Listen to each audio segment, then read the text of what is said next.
Hello and welcome to this Swahili lesson. We're going to look at how to think in verb chains.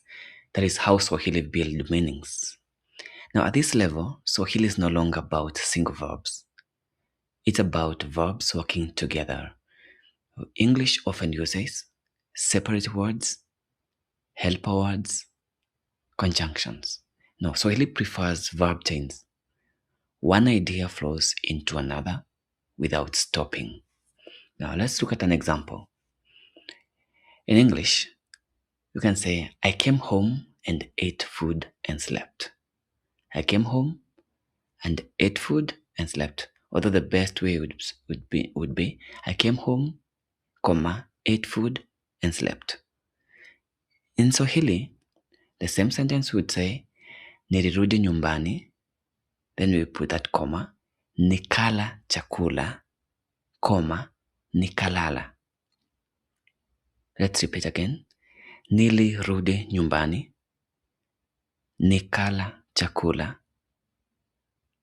nikala. Of course, you can use some other words just to put in there.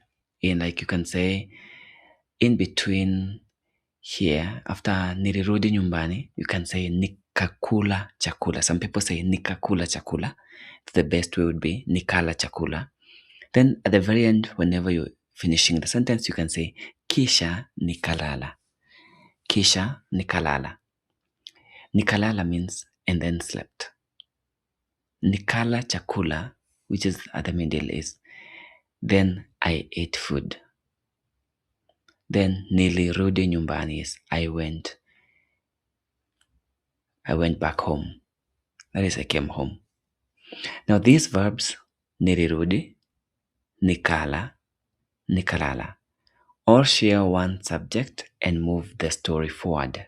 This is how Swahili tells stories, like how one subject and they share one, and like all of them share one subject and move the story forward. It's just a continuation of stories, that is. Now we're going to look at the ka narrative tense. The ka narrative tense, which shows the flow of events. Now, Swahili uses ka, as we saw in the previous example, to show the sequence of events, continuation, and ten. That's how it uses ka, just as we saw nikala, nikalala. Let's look at an explanation to this. Now, ka does not show time by itself. It shows movement in a story, like the flow of a story. An example, aliamka, akaoga, akavaa nguo. Aliamka, akaoga, akavaa nguo. Again, aliamka, akaoga, kavaa nguo. This shows he or she. In Swahili, we don't have those gender issues. So it can either be he or she. But for this, let's just use he. He woke up, then bathed, then dressed. Aliamka means he or she woke up. Akaoga means bathed, but in this case it's then bathed because it's the flow of events of the story. Then dressed. Then akavaa nguo. Nguo is clothes. Akavaa is wore the clothes. The next example we're going to look at is nilifika sokoni nikanunua matunda. Nilifika sokoni nikanunua matunda. Again, nilifika sokoni nikanunua matunda. This shows I arrived at the market, which is nilifika sokoni. Sokoni is the market. Nilifika is I arrived. Nikanunua matunda. Nikanunua is and then bought. Nikanunua and then bought. Matunda is fruits. I arrived at the market and bought fruits. Now this tense is common in storytelling, explanations, or daily narrations. So that's when you use that ka. Now let's look at the relative verbs, which is in expanded use. Now, at beginner level, relative verbs describe things. At this next level, they carry information. Remember the very first time we was more about describing things, but in this level we're going to see how they carry information. An example, mtu anayefanya kazi hapa. Mtu anayefanya kazi hapa. Mtu anayefanya kazi hapa. This means, or this is the person who works here. The person who works here. The person who works here. It's more about telling that person works here. The person who works here. The next example is gari nililo linunua jana. Gari nililo linunua jana. Gari nililo linunua jana. Gari nililo linunua jana. This is the car that I bought yesterday. It talks more about the car. The car that I bought yesterday. The car that I bought yesterday. Now, let's look at the application extension, the air. Now, the verb replaces who, that, and which, keeps the sentence compact. So why does this matter? Swahili avoids long explanations, and therefore relative verbs compress the meanings. Swahili avoids long explanations, relative verbs compress information or meaning. That's why we use ka, nilie. Let's look at conditions, if, then. Now, Swahili conditionals show real possibilities, not imaginations. Then the structure is, an example, ukifanya, ukifanya, ukifanya, ukifanya. Now that translates to if you do, ukifanya, right? Using the first person. It can be second person, akifanya. It can also be a third person, and ukifanya, tukifanya, but that key, these are conditions, if, then. It can also be nikifanya. Nikifanya is the first person, which is if I do. If I do, nikifanya. An example would be ukisoma utafaulu. That was the condition. If you read, you're going to pass. If you study, you're going to pass. Ukisoma utafaulu. Ukisoma utafaulu. This means if you don't study, you're going to fail. Ukisoma utafaulu. The next example is nikimaliza kazi nitakupigia simu. Nikimaliza kazi nitakupigia simu. Nikimaliza kazi nitakupigia simu. This shows if I finish work, I will call you. If I finish the work, I will call you. This means if I don't finish the work, I might not call you. Now the condition lives inside the verb, not in extra words. Let's look at the infinite as nouns, which is actions as things. I hope you're understanding so far what we've covered. At any case, you might pause the lesson or you can continue or ask questions to me and I'll answer them. Let's look at the infinites as nouns, which is actions as things. Now in Swahili, actions can become things. This is done using ku. Alright? I know it can be difficult to understand this now, so let's look at the examples. Now in examples, we have kusoma ni muhimu. Kusoma ni muhimu. Kusoma ni muhimu. This means reading is important. It can also be studying is important. Kusoma ni muhimu. Reading is important. Reading is kusoma. It can also be to study. That is kusoma. Muhimu is important. Ni in Swahili, in English is. The next example is kufanya kazi ni wajibu. Kufanya kazi ni wajibu. Kufanya kazi ni wajibu. Kufanya kazi is working. Working.